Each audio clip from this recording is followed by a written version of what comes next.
Hi, Steve. It's me, Jennifer, your very little sister of all time. Today, I want to show you what I have another Thomas story that I want to show you since it's April, because it's all about Earth Day. Because in this Thomas story I'm going to watch is called Henry's Forest. Henry has a very special place on the island of Soda called the forest. But one night a windstorm blew all the trees down to the forest, and Henry was very sad though.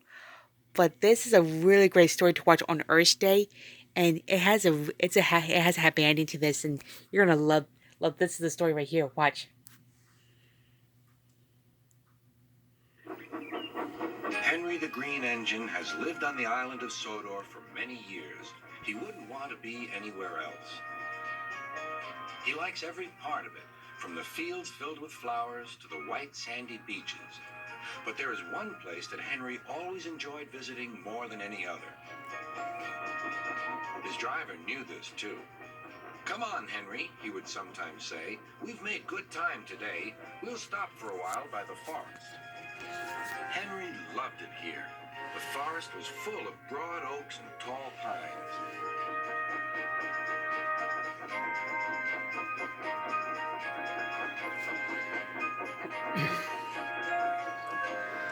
Henry could remember the day long ago when he and Toby brought some new trees to be planted, and Terence and Trevor helped haul them into place. Now he could see the trees growing amongst the others on the hillside. Henry always felt better for being here. He couldn't really explain why, but his driver understood. "It's peaceful," he said to Henry. But one night, everything changed.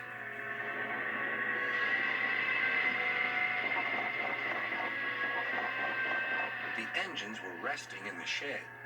"Listen," said Thomas. "Can you hear a strange whistling sound?" "It's the wind blowing outside our shed," replied Toby. "But I've never heard it like this before."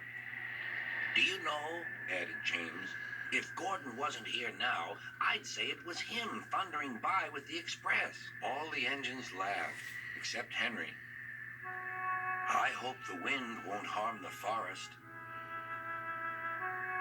By morning, the fierce winds had gone, but the damage was done. Henry's driver came to see him in the yard. "Trees have fallen on the line," he said. "We must help clear the tracks." Donald set off with the breakdown train, and Henry followed. Trees lay everywhere. The hillside now looked so bare. Henry felt sad. "What will happen to all the animals who live here?" he thought.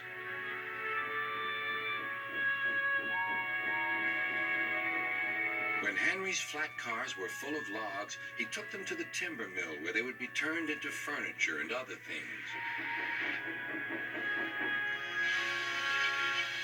Henry was glad the wood was being put to good use, but he was still sorry to lose part of his forest. "Oh dear," sighed Toby to Thomas. "I wish there was something we could do to make things better again." "Yes, indeed," replied Thomas. "But what? We can't mend broken trees." "Hello, Toby," said Sir Topham Hatt. "You do look glum." "I'm sad about the trees," said Toby. "And so is Henry. The forest is a special place to him. Now some of it is gone." "We'll soon put that right," replied Sir Topham Hatt. "I have an important job for you, Toby. I would like you to take some freight cars to the forest." When the freight cars arrived, Toby was delighted. They were full of splendid young trees all ready for planting. "This is the best job I've ever had," said Toby happily. When Henry returned, he was most surprised. There were Terence and Trevor busily helping the workmen clear the torn stumps and branches. "Look, Henry," called Terence, "we're beginning again. The hillside will look better than ever before. You will see." Now, whenever Henry stops by the forest, he can see the new trees growing strong and tall. Sometimes everywhere is very quiet.